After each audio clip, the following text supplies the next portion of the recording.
Calisthenics won't build you the muscle you're dreaming of, at least not if you rely on it alone.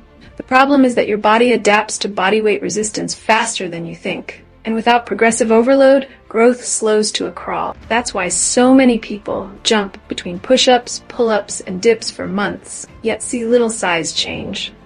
Today, we'll break down why this happens, how weights compare, and which truly delivers maximum muscle growth. Welcome back to Flex and Shred, where we cut through the noise in fitness so you can build muscle, lose fat, and actually see results that last. The debate between calisthenics and weight training is as old as modern fitness itself. On one side, you've got the bodyweight purists, push-ups, pull-ups, muscle-ups, claiming you can get ripped without ever touching a dumbbell. On the other, you've got the iron lovers who swear that barbells and machines are the only real path to serious gains. Here's the truth. Calisthenics is phenomenal for building functional strength, mobility, and lean muscle, especially in beginners. But there's a ceiling. Without added resistance, your body eventually adapts to the load, and muscle growth slows down. A Journal of Strength and Conditioning research study found that while calisthenics improved strength significantly in novices, advanced trainees needed progressive overload from weights to keep building size. On the flip side, weight training allows you to adjust resistance indefinitely, targeting specific muscles and increasing the load over time. That's why it's often the go-to for maximum hypertrophy. But it's not without downside. Weights can limit mobility, and they require access to equipment, which isn't always practical. The goal of today's video isn't to bash one method, it's to settle the debate with science-backed facts so you can choose the approach or combination that fits your goals, lifestyle, and experience level. Let's start with calisthenics. Bodyweight training in its purest form. Think push-ups, pull-ups, dips, handstands, pistol squats. It's free, requires no equipment, and can be done almost anywhere. This makes it incredibly accessible and beginner-friendly. You learn to control your own body, improve joint stability, and develop impressive relative strength. How strong you are compared to your body weight. Calisthenics also has a unique carryover to athletic performance.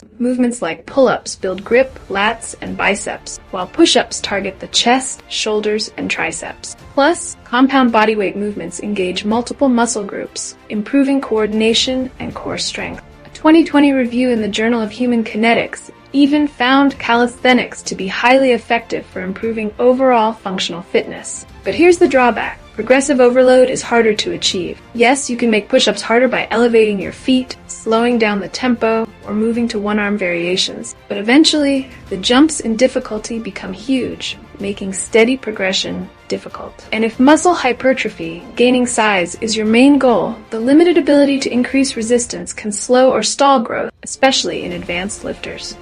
Now let's flip to weight training. With barbells, dumbbells, and machines, you can adjust resistance in small increments, allowing for consistent progression over years. This makes weights the clear winner for maximum hypertrophy. Studies in the European Journal of Applied Physiology show that training with external loads leads to greater increases in muscle cross-sectional area compared to bodyweight training alone, especially in experienced athletes. Weight training also lets you isolate specific muscles, address weaknesses, and target growth more directly. Want bigger biceps? Curl. Want more chest? Bench press. It's precise and adjustable. However, weight training does have barriers: gym access, potential equipment costs, and a higher injury risk if done with poor form. The key takeaway? Calisthenics offers unmatched accessibility, mobility, and body control, while weight training provides the most efficient path to continual muscle growth. But the real magic might come from combining them. A hybrid approach that gives you the best of both worlds. Alright, time to answer the question that started this debate. Which builds more muscle, calisthenics or weight training? Let's go straight to the science. A study published in the Journal of Strength and Conditioning Research compared two groups over 8 weeks, one performing only calisthenics and the other using resistance machines and free weights. The result? Both groups increased muscle size and strength, but the weight training group experienced significantly greater hypertrophy, particularly in the arms, chest, and quads. Why? It comes down to progressive overload and mechanical tension. Muscle growth happens when you challenge the muscle with enough resistance to create micro tears in the fibers, which then repair and grow back stronger. With weights, you can easily add small increments. 5 pounds here, 2.5 kilograms there, week after week. With calisthenics, once you've mastered bodyweight push-ups, your next jump might be a one-arm push-up, which is a massive leap in difficulty. This makes smooth progression harder to maintain. Another factor is muscle isolation. Weights allow for targeted training, meaning you can give lagging muscles extra attention. Calisthenics, while excellent for compound movement and functional strength, often engages multiple muscle groups at once. Great for athleticism, but not always optimal for pure size gains in a specific area. That said, calisthenics isn't less than weights. It's just different. In fact, a 2017 study in the European Journal of Sports Science found that when calisthenics exercises were performed with added resistance, weighted vests, dip belts,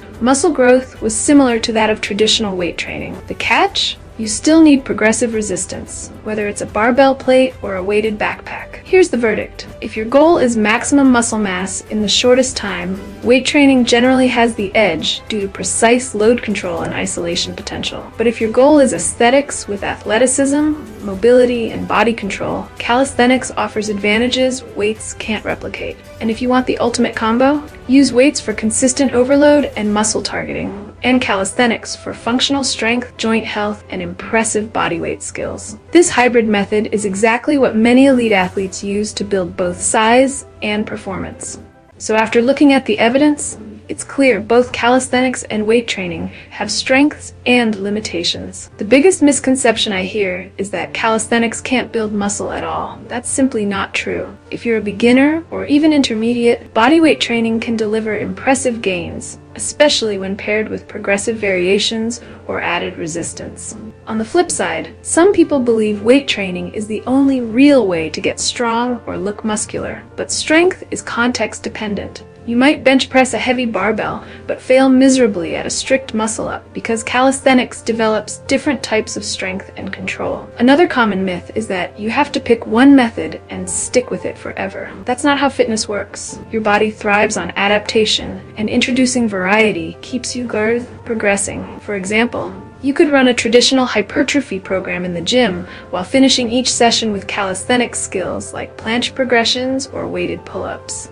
At the end of the day, the choice depends on your goals, resources, and personal preference. Want raw size and targeted hypertrophy? Weights have the edge. Want total body strength, mobility, and the freedom to train anywhere? Calisthenics delivers. The real winners are those who understand that both tools belong in the same toolbox. You just decide which to pull out for the job at hand. When it comes to building muscle, the calisthenics versus weights debate isn't about declaring one the absolute winner. It's about knowing which weapon to wield for your mission. If you're just starting out, calisthenics can build a strong, lean foundation without any equipment. You'll gain core stability, coordination, and impressive control over your own body. This is why many beginners see rapid results from bodyweight training alone. But as you get stronger, the law of progressive overload kicks in. You'll need more resistance to keep growing. That's where weights shine. Weight training gives you precision control over load, reps, and sets, making it ideal for targeted muscle growth and long-term progression. You can systematically overload without making massive jumps in difficulty, which means smoother gains over time. Here's the secret most people miss. You don't have to choose. Most effective programs often combine both. For example, use weights to overload your major muscle groups, then integrate calisthenics for accessory work, mobility, and skill development. This hybrid approach not only maximizes growth, but also makes you a more balanced, capable athlete. So whether you prefer the clanging of iron or the challenge of mastering your own body weight, remember, muscle growth isn't about loyalty to a method. It's about smart programming, consistent effort, and adapting over time. In the end, best training style is the one you can stick to and push yourself with week after week. Now it's your turn. Are you team calisthenics, team weights, or team lumber? Why not both? Drop your thoughts and experiences in the comments, because I read every single one. If you found this video helpful, smash that like button, hit subscribe, and check out my other video on the only 6 exercises men need to build muscle.